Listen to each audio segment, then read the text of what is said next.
우리 성도님들은 교회라고 하면 어떤 것이 떠오르나요? 교회. 이러면 어떤 건물이나 이런 형태를 떠올릴 때가 많습니다. 근데 우리는 이미 교회론 같은 데서 배웠죠. 교회 건물이 예배당이 교회가 아닌 것을 알고 있습니다. 그러나 우리는 너무나 익숙해져 버렸죠. 우리 성도님들 주일 예배 드리고 집에 가서 가족이나 친구나 어디 갔다 왔어? 하면 뭐라고 대답하시나요? 교회 갔다 왔어 하시죠.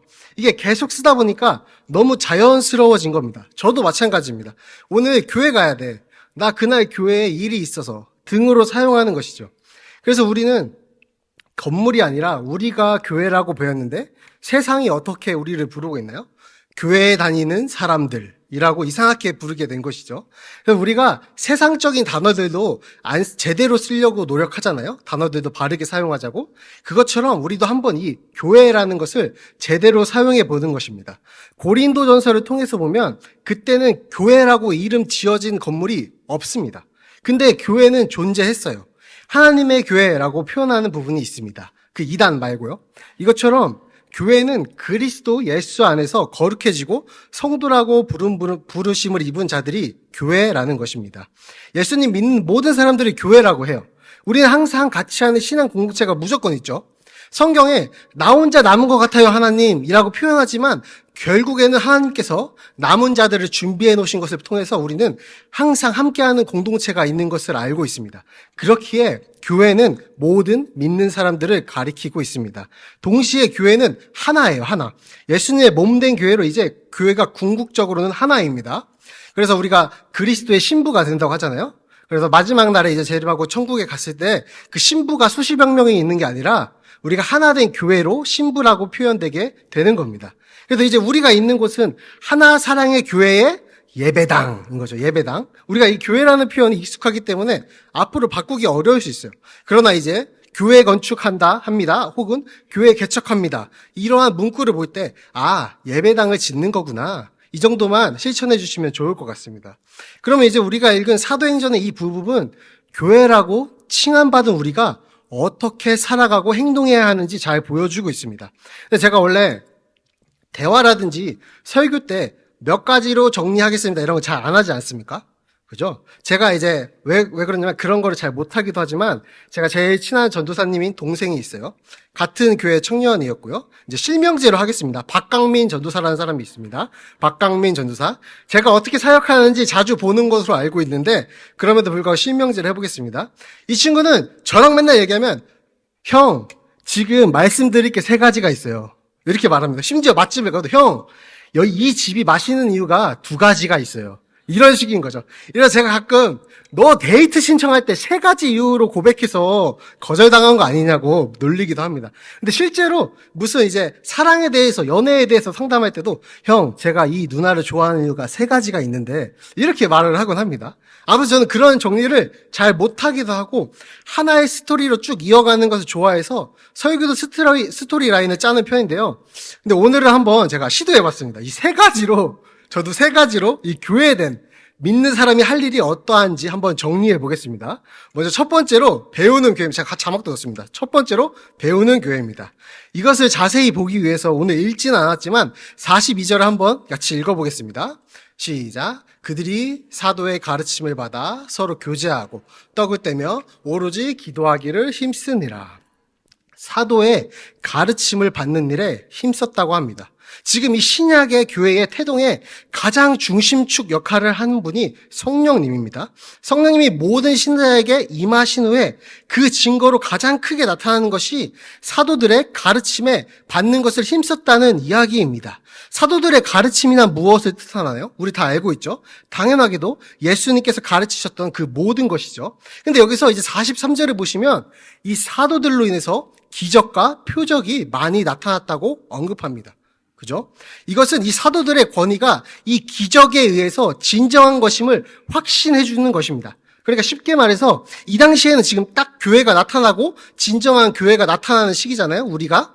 근데 분위기가 싱숭생숭한 거예요. 이게 맞는 건가? 어떤 사람은 내가 정신이 나가서 이런 걸 보는 게 아닌 건가? 이런 걸 경험하는 게 아닌 건가? 하는 의심과 뭔가 신비함이 있었던 거예요. 그래서 이것을 안심시키고 확신을 주기 위해서 이때에 특별하게입니다. 특별히 사도들은 가르침과 동시에 기적과 표적을 가져오게 되는 것입니다. 그래서 이 가르침은 지금 우리에게 뭘로 남았죠? 신약이라는 성경으로 우리에게 전해지게 된 것입니다. 그러니까 결국 성령 충만한 교회는 이 신약의 가르침에 충실하게 복종하고 순종하는 교회가 바로 성령 충만한 교회인 것입니다. 막 뜨겁게 기도하고 막 모두가 방언으로 얘기하고 치유의 은사가 있는 교회가 성령 충만한 교회가 아니라는 것입니다. 그것은 그냥 단지 몇 가지의 예시일 뿐입니다. 진정으로 성령 충만한 교회는 신약의 가르침에 복종하고 순종하는 것입니다. 저번에는 성령 충만하다는 게 어떻게 나타난다고 했죠? 겸손하게입니다. 당연히 겸손하게 된다고 했습니다. 그것이 성령님의 속성이라고 했습니다. 오늘도 배웠습니다. 성령 충만하면 당연히 이 모든 가르침에 순종하고 있어야 합니다. 두 번째로는 사랑하는 교회입니다. 우리 44절과 45절을 통해서 이걸 확인할 수 있습니다. 함께 읽어보겠습니다. 믿는 사람이 다 함께 있어 모든 물건을 서로 통용하고 또 재산과 소유를 팔아 각 사람의 필요를 따라 나눠주며. 아멘. 이것을 읽으면 이제 마음이 어떠신가요? 어려워지는 것이 솔직한 마음입니다. 내 것을 다 팔고 필요에 따라 나눠주고, 이것이 읽기에는 굉장히 좋아 보이는데 아주 이상적인 교회의 모습 같은데 막상 실천하려면 어려움이 따르는 겁니다. 근데 이 44절과 45절을 통해서 나오는 자발적인 나눔과 헌신들은 그냥 우리가 봉사활동하고 사회단체에 기부하고 이런 정도가 아닙니다. 물론 공산주의를 뜻하는 것도 아닙니다. 한 번에 처분한 게 아닙니다. 필요에 따라서 자신들의 지갑을 열었다는 것입니다. 우리가 보기에는 불가능한 이 가난한 자가 없더라 라고까지 표현된 공동체가 가능했던 이유가 바로 복음을 경험한 공동체였기 때문입니다. 아마 이것이 저는 확실하다고 생각하는데요. 이 부자들이 자신의 것을 팔아서 가난한 자를 도울 때, 그래 너 가난하니까 내가 선심 써서 도와줄게, 이러한 마음으로는 이 이상적인 나눔의 공동체가 실현되기 어려웠을 것입니다. 이들이 한 행동은 어떤 것에 근거하는 거냐면 바로 은혜입니다. 무슨 은혜냐면 나도 당신처럼 구원받지 못한 자리에 있다가 그 고통에서 하나님의 자녀로 옮겨지게 되었습니다 라는 고백이 들어있었다는 것입니다. 우리가 넉넉지 않아도 전도팀을 만들어서 복음을 전하고 있죠. 우리 주변에 어려운 이웃을 돕는다는 의미가 무엇인가요? 단순히 그들의 배를 채워주기 위함은 절대 아니라는 것이죠. 우리의 선행은, 이 그리스도인들의 선행은 그 속에 복음이 들어있다는 것입니다. 우리 믿는 사람이 사랑한다는 행위가 바로 그 속에 복음이 들어있다는 행위입니다. 우리가 누군가를 사랑한다는 것은 그 속에 복음을 들고 그것을 구제의 선행으로 감싸서 전달하는 것을 뜻합니다. 우리 믿는 사람들의 사랑은 단순한 선행 정도가 아니라 한 영혼을 지옥에서, 사망의 자녀에서 하나님의 자녀로 옮기는 고귀한 임무를 가지는 것입니다. 그렇기 때문에 우리는 사랑을 선택해야 하는 것입니다. 그리고 이 나눈다라는 것에 우리가 부담을 느낀다고 했잖아요. 그리고 오해도 많습니다. 그래서 제가 이제 성경을 같이 읽진 않겠지만 제가 말씀을 드리겠습니다. 4장에 나오는 그 아니나와 삽비라의 이야기입니다. 그거를 조금 가져와서 설명을 드려야 합니다. 우리가 너무나 잘 알고 있는 먼저 바나바가 등장합니다. 결론부터 말하면 이 사건은 성령이 임재하신 교회에서 성령님을 의식하고 그 권위를 인정하는 것에 대한 문제였습니다. 이 사도행전이 성령행전이라고 불린다고 했죠. 성령님의 구속적인 사역으로 인해서 그 모든 그리스도의 이루신 성취가 우리 속에서 실제가 되고 우리는 그 성령님 그 이후에 신자로 모든 신자에게 우리 안에 내주하시면서 우리는 교회 그 자체가 되었다고 했습니다. 이 사건은 과연 우리가 진정 교회된 몸으로 성령님의 절대적인 주권과 임재를 인식하고 있냐의 문제를 보여주는 것입니다. 바나바는 어땠나요? 이 초대교회는 아까 어떠한 표현이 있다고 했죠? 가난한 사람이 없었더라. 이 엄청난 표현을 가지고 있습니다. 왜냐하면 밭과 집 있는 사람은 팔아서 그 판 것의 값을 사도들의 발 앞에 두고 필요를 따라 나눠줬거든요. 그래서 바나바는 밭이 있었습니다. 위로의 아들인 바나바는. 그리고 그것을 팔아서 나눠줬습니다. 저렇게 나눠줬죠. 이거는 당시에 그 교회에 어떤 영향을 줬을까요? 어떤 영향을 가지게 됐을까요? 아주 선한 영향력을 펼쳐나갔습니다. 믿음이 약해서 자신의 것을 선뜻 못 나눈 사람들이 용기 내서 자신의 물건을 선뜻 내놓기로 결심하도록 선한 영향력을 펼치게 된 것입니다. 그 중에 사실 한 명이 아나니아와 삽비라였습니다. 이들은 과연 열심이 없었을까요? 아니요, 이들이 열심이 없었다면 밭을 팔 생각조차 하지 않았을 거예요.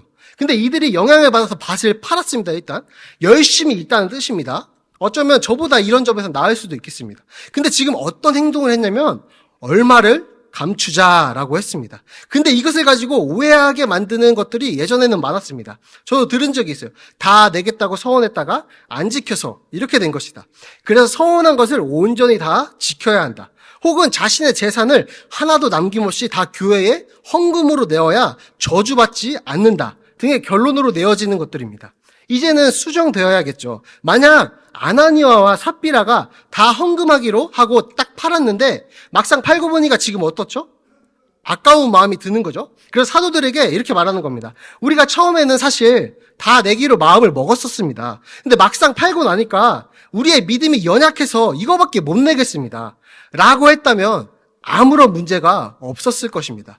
혹은 이것이 전부이냐고 베드로가 물었을 때 아닙니다. 사실 어느 정도 빼놓고 가져왔습니다. 그것은 저희의 생계를 위해서 써야겠습니다. 솔직했다면 아무런 문제가 되지 않았을 것입니다. 그러니까 어떤 헌금 액수의 문제나 믿음이 약한 것을 가지고 벌을 받은 것이 아닙니다. 그들이 지금 잘못한 것은 바나바가 자신의 밭을 전부 팔아서 헌금하고 그것으로 인해서 선한 영향력을 크게 준 사건, 그 영향력을 가지고 싶어 한 겁니다. 자신들도 그 공동체에서 그 영향력을 가지고 싶어 한 것입니다. 그 선한 엄청난 영향력을 돈을 조금 꿍쳐놓고서도 받고 싶어 한 것입니다. 이게 아주 심각한 문제가 됐습니다. 그리고 그 문제는 단순히 사람들에게 좋은 평판을 얻고 싶은 그 욕심으로 끝나는 해프닝 정도가 아니게 됐습니다. 바로 성령님의 권위와 임재를 속이려고 시도한 것에 대한 하나님의 준엄한 심판이 되었습니다. 즉 쉽게 말하면 성령님이 안 계신 것처럼 행동한 것입니다. 아나니아와 삽비라가 진정 신자였는지는 알 수 없습니다. 그러나 우리 공동체에 성령님이 계신다는 사실을 매일매일 매순간 인식하는 것이 너무나 중요하다고 보여주는 사건의 본보기로 쓰이게 됐습니다. 이 성령님이 원하시는 것이 무엇일까를 고민하고 성령님을 따라 행하는 것이 교회가 되어야 한다는 것입니다. 이 나눔이라는 부담감과 오해로 믿음이 약한 것을 숨기려 하지 않으셨으면 좋겠습니다. 그리고 믿음이 약한 것을 또한 돕는 공동체가 되어야 한다는 것입니다. 그 속에서 진정으로 초대교회에 나타났던 사랑의 공동체의 모습들이 우리 안에도 충만할 줄 믿습니다. 마지막으로 믿는 사람들, 즉 믿는 교회 자체인 우리가 할 일은 예배하는 교회가 되는 것입니다. 46절을 한번 같이 읽어보겠습니다. 시작. 날마다 마음을 같이하여 성전에 모이기를 힘쓰고 집에서 떡을 떼며 기쁨과 순전한 마음으로 음식을 먹고. 아멘. 성전에 모이기를 힘썼다. 이것은 당연하게 예배를 사모했다는 뜻입니다. 그 다음으로 성전에서 예배가 끝나면 집에서 떡을 떼며 교제를 했다고 표현합니다. 이 예배하고 싶은 열정이 이 초대교회 성도들에게는 있었다는 것입니다. 아마 초대교회 사람들은 매일 모였을 것입니다. 근데 지금 현대 크리스천들에게 이걸 그대로 적용해서 매일 모이라고 하면 어떻게 되죠? 하던 일 다 그만둬야 되는 거죠. 그렇게 적용하고 있는 것이 아닙니다. 초대교회는 매일 모였을 것이고요. 시간이 지나면서 규칙적으로 모이게 됐을 것입니다. 그리고 그 2000년의 역사 동안 우리는 주일이라는 일요일을 그날로 구별해서 모여왔습니다. 이 일요일이라는 날 자체가 어떤 능력이 있거나 의미가 있는 것은 아닙니다. 그러나 2000년 동안 우리 교회 공동체가 특별한 날로 구별해서 모이기를 힘썼다는 것은 신적인 의도가 있지 않고는 불가능했을 것입니다. 하나님의 특별한 인도하심이 있었을 것입니다. 그렇게 우리는 예외적인 특수한 직업 같은 상황이 아니라면 특별히 주일에 모이기를 힘써야 한다는 것입니다. 이 모이기를 힘쓴다는 그 마음, 구원의 감격을 못 이겨서 예배하는 것입니다. 하나님을 예배하는 그 자체를 너무 사모해서 이 자리에 나오려고 애쓰는 마음을 계속해서 우리는 성장시켜야 한다는 것입니다. 사실 저 같은 목회를 직업으로 두는 사람들은 예배가 굉장히 흔하게 주어져 있습니다. 제가 신대원 다닐 때 어느 순간 느낀 것이 있습니다. 예배를 그냥 출석 체크 정도로만 느끼고 있는 것입니다. 아니면 내가 좋아하는 스타일의 교수님 설교만 재밌게 듣고 나머지 교수님들은 시작하자마자 귀를 닫아버리는 거죠.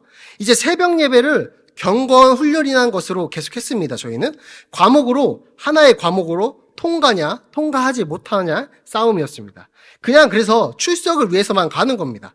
근데 새벽에 어떻게 가냐면 아주 조심해서 가야 됩니다. 왜 조심해서 갈까요? 잠 깰까 봐요. 그 알람이 울리면 일어나는데 그 졸음을 그대로 가지고 조심스럽게 일어납니다. 그리고 예배당까지 눈을 감고 좀비처럼 걸어가는 겁니다. 반쯤 갖고 가는 거예요. 왜냐고요? 왜 그러겠어요? 예배를 삶으로 연결하는 삶의 예배를 신청하는 게 아니라 잠을 예배로 연결하기 위해서 그 졸린 가수면 상태를 유지하는 겁니다. 그래서 바로 가자마자 앉아서 눈을 감고 자는 것이죠. 그럼 눈 뜨면 딱 끝나 있습니다. 근데 어느 날 제 마음에 찔림이 시작되는 거예요.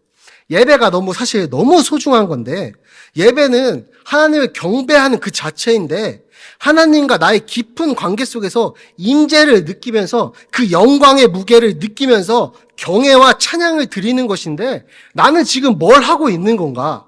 어떻게 하면 잘 잘까? 어떻게 하면 잘 계산해서 딱 맞춰서, 페일하지 않게만 딱 맞춰서 갈 수 있을까? 를 계산하는 게 나는 뭘 하고 있는 걸까?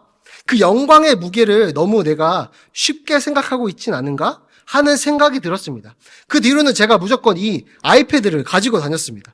왜냐하면 모든 설교를 받아 적기 위해서였습니다. 그냥 들으면 듣고 싶은 설교만 듣고 예배가 나의 취향에 따라서 나의 선호에 따라서 성공하고 실패하게 하는 것을 막기 위해서였습니다. 예배는 항상 예배여야 합니다. 설교자가 누구든지 교수님이 설교 준비를 했던 안 했던 그냥 다 적는 것입니다. 가끔 교수님들은 진짜 준비를 안 해오십니다. 자기 강의안 가져와서 읽고 끝납니다. 근데 바뀌는 게 있습니다. 그 최악이라는 설교들이 준비를 너무 안 해오신 티가 너무 많이 나는 교수님들의 설교 속에서 저는 그 속에서 주어지는 은혜를 하나하나 발견하게 됐습니다. 예배를 사모하게 되는 것입니다. 우리 성도님들도 매 순간 예배에 온 마음을 다해서 필사적으로 마음에 주시는 하나님의 감동을 담으려고 애쓰시면 좋겠습니다. 이미 잘하고 계시지만 더욱더 성장하길 바라는 것입니다.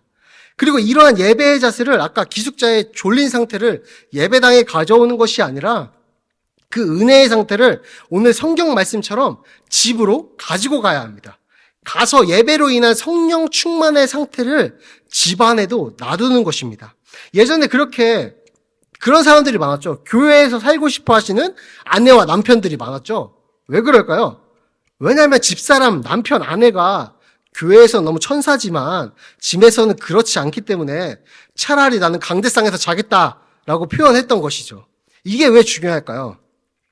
이 예배당에서부터 시작되는 성령 충만한 예배가 우리 마음으로 드리는 예배가 그 상태가 집까지 연결되고 그러므로 인해서 우리 지금 47절 상반절에 어떻게 궁극적으로 더 확장되냐면 하나님을 찬미하고 또 온 백성에게 칭송을 받는다고 표현되고 있습니다. 우리가 이 예배당에서 시작되는 하나님을 진실로 경배하고 예배를 사모하는 마음이 가정으로 연결돼서 그 가정에 퍼질 때에 온 백성에게 칭찬받는다는 것입니다. 반대로 말하면 아까 말한 것처럼 예배당에서만 신실하고 거룩하다가 교회를 나서는 순간 옷을 갈아입고 아내나 남편 혹은 자녀들에게 막대하고 말씀을 나누거나 하는 것이 하나도 없고 세상의 걱정으로 가득 차고 세상 사람이 하는 걱정만 하고 세상 사람이 관심 갖는 거에만 관심 갖고 집중하는 가정이라면 칭찬받지 못한다는 것입니다. 이것은 굉장히 심각한 결과를 불러오게 됩니다. 제가 저번 주에 우리 모두는 부흥을 원한다고 했습니다. 한국교회와 우리 가정의 부흥을 원한다고 했습니다. 다시 한번 그렇게 뜨겁게 기도하고 모였던 그 날들을 추억한다는 것입니다. 근데 그거 지금 가능하게 하는 열쇠는 47절 하반절에서 명확하게 설명하고 있습니다. 함께 읽겠습니다. 칭송을 받으니 주께서 구원받는 사람을 날마다 더하게 하시니라. 아멘. 그러한 칭찬받는 사람들이 될 때 구원받는 사람을 날마다 더하게 하신다는 것입니다. 근데 이걸 하시는 주체가 누구냐면 바로 주께서입니다. 우리가 예배를 사모하며 가르침을 사모하고 교회된 공동체 안에서 진정한 사랑을 실천하고 거기서 멈추는 것이 아니라 그것을 우리 각자의 삶으로 가져갈 때에 각 가정과 직장과 모든 삶에 가져갈 때에, 즉 삶의 예배가 형성될 때 주께서 우리 이웃의 마음을 열어서 우리를 통해서 그들에게 복음이 들어가게 하시고 구원받는 사람을 날마다 더하신다는 것입니다. 이게 바로 믿는 사람의 할 일입니다. 우리는 믿는 사람이라면 복음을 전해야 한다고 누구나 알고 있습니다. 근데 그것이 너무 잘 안 됩니다. 어쩌면 오늘 성경에서는 그 질문에 대한 답을 주는 것인지 모릅니다. 바로 믿는 사람의 할 일을 제대로 안 하고 있다라는 답을 주시는 겁니다.